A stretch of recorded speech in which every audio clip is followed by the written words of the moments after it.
তত্ত্ব কথা না হলে বাবা লীলা সারাংশ কিছু বোঝা যায় না। দৃষ্টান্ত সিদ্ধান্ত বাবা দিতেই হবে। তার সিদ্ধান্তে আসা যায় কেন কাঁদছে, তার কাদাই কেন কাজ, তার জগৎবাসীর জন্য কাঁদছে।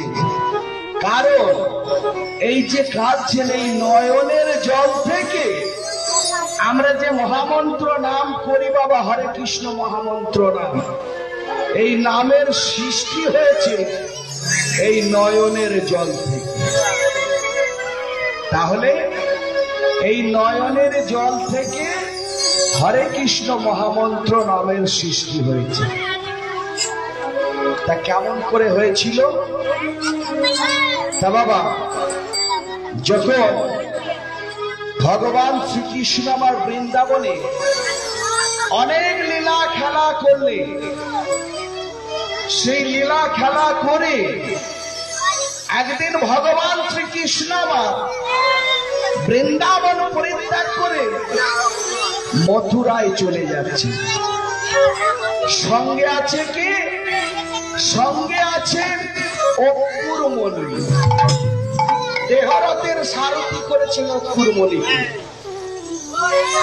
তাকে সঙ্গে নিয়ে যখন চলে যাচ্ছেন মথুরা, এমত সময় রাধারানী আমার অষ্টসখীকে সঙ্গে লয়ে ওই কেশি ঘাটের পরে যমুনা নদীতে এসেছিলেন অবগাহন করতে।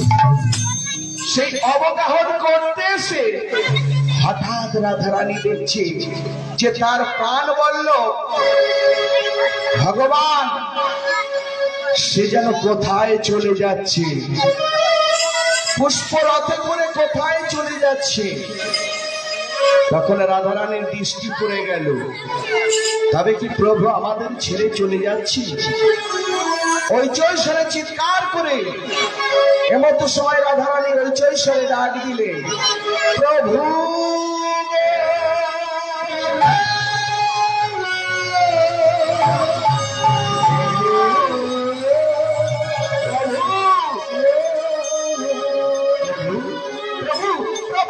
তুমি কোথায় যাচ্ছ বলো না প্রভু।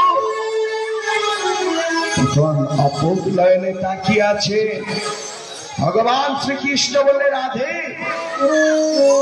আমি যাত্রার হাতে ধরা পড়ি না, আমি যে ভক্ত প্রেমে বাধা আছি, ভক্তের কাছে তো কোনোদিন ছাড়া পাবো না। তাই ভক্তের কাছে ধরা পড়ে গেলেন রাধারানীর কাছে। রাধারানী বলছে, হ্যাঁ গো তুমি কোথায় যাও? তখন বলছে আমি কোথাও যাব না, ওই আমি একবার ওই মথুরায় যাব। তবে কবে আসবে প্রভু? এই যে আজকে যাব আর কাল ফিরে আসবে। বললে বিশ্বাস হচ্ছে না? বিশ্বাস হচ্ছে না? তবে এক কাজ করে, এই যে যমুনার জল আমি করে নিলাম আর তোমারকে স্পর্শ করে কথা দিলাম, আজ যাব আর কাল ফিরে আসবে। এই কথা দিয়ে ভগবান শ্রীকৃষ্ণ চলে গেল সেই মথুরা। রাধারানী আমার নয়ন জলে মুখ ভাসিয়ে কাঁদে, কেঁদে কেঁদে বলে, কালা আজ যাই বলে কালা সেই যে চলে গেল। দেখিতে দেখিতে সেই কালার আমার 100 বৎসর অতিবাহিত হয়ে গেল, 100 বৎসর অতিবাহিত হয়ে গেল। ভগবান আর বৃন্দাবনে আসলেন। আজ বৃন্দাবনের পশু পাখি সবাই কাঁদে কৃষ্ণ কৃষ্ণ বলে, তরুলতা কীট পতঙ্গ সকলেই কাঁদে শুধু কৃষ্ণ হারা হয়ে। আর ওদিকে রাধারানীর দশাতে কি হয়েছে মা?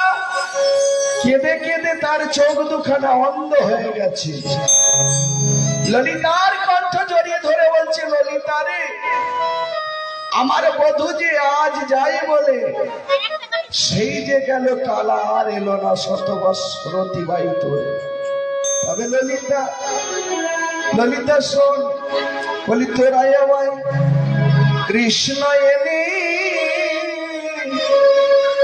দেখা দেখি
ললিতার কণ্ঠ যদি ধরে বলে তোরা আমার সেই কৃষ্ণকে আমার কাছে এইভাবে কাঁদতে কাঁদতে তার